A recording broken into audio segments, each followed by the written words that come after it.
That's a no ball for sure. That's going as well. Is it going for a 6? Yes. So 7 runs without a delivery being bowled. Haraman freed on offer once again. A fuller delivery missed the keeper as well on that occasion. It's running towards the boundary fence. It will go for a boundary. That's hammered on the offside. No one in the deep. It's gone all the way for a 6. So Haraman once again a flat. It's a no ball once again. That's dispatched. And he'll be off the attack now. 2 no balls in this over.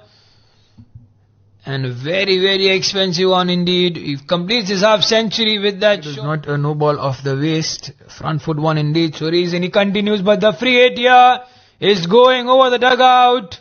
Haraman has been spoiling his stats. 48 so far. 3 more deliveries to go. Dearly for that one. This one also going. Another 6. And this time the dugout is suffering those blows over their head. Again, this will go on the onside. That's another 6. A night surely for Haraman to remember and forget as well.